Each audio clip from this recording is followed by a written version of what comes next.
fez o diagnóstico de TDAH. A gente viu que a criança tem sintomas, dificuldade na atenção, agitação, a impulsividade maior. E esses sintomas estão gerando prejuízos.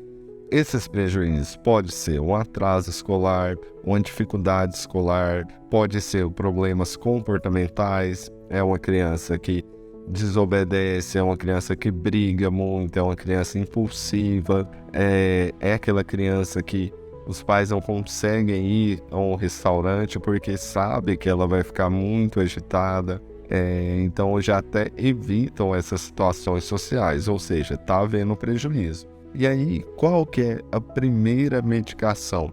Qual que é o primeiro remédio prescrito? Depende, a avaliação é individualizada, mas a classe de medicamento que é a mais indicada para se começar o tratamento são os estimulantes. Os estimulantes que a gente tem no Brasil é a famosa Ritalina, é o Concerta, é o Venvance. E aí, da Ritalina é o referência, existem os medicamentos similares e genéricos, que é o metilfenidato, o Atenze, o Medato, e está surgindo novas marcas. Então, esses são os estimulantes. Quando a gente decide tratar o TDAH puro, eu estou falando do TDAH, tanto o déficit de atenção quanto o hiperativo impulsivo, a gente pensa nesses estimulantes. E aí, o que diferencia um do outro? É o modo de tomar, o tempo de duração de cada medicação e a substância em si. A substância em si funciona assim, no Brasil.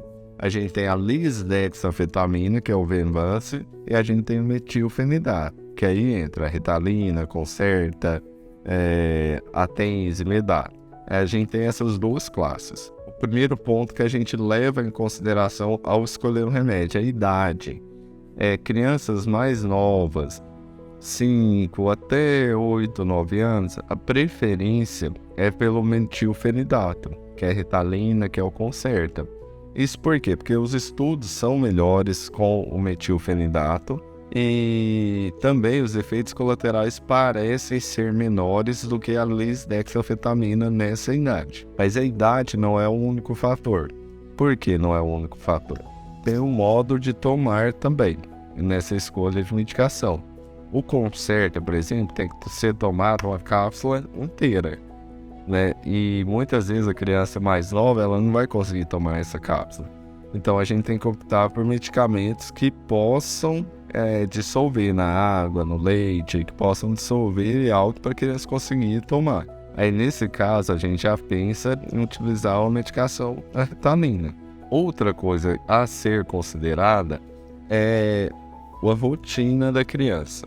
Por exemplo, se ela estuda de manhã, se ela estuda à tarde, se ela acorda muito tarde ou se ela acorda muito cedo. Isso por quê? Porque os remédios diferem entre eles no tempo de duração. A Ritalina, ela dura no organismo de 4 a 6 horas. Então, se a criança estuda à tarde, não vai adiantar a gente dar o remédio às 8 da manhã, entendeu? Então, a gente tem que considerar esse ponto. Se a criança tem de manhã atividades psicopedagoga, psicóloga, ou aulas de reforço, e à tarde tem a escola, a gente tem que pensar ou em dar a Ritalina 2 vezes, de manhã e após o almoço, ou dar um remédio de longa duração, por exemplo, o Concerta ou o Venvance, que vai durar o dia inteiro.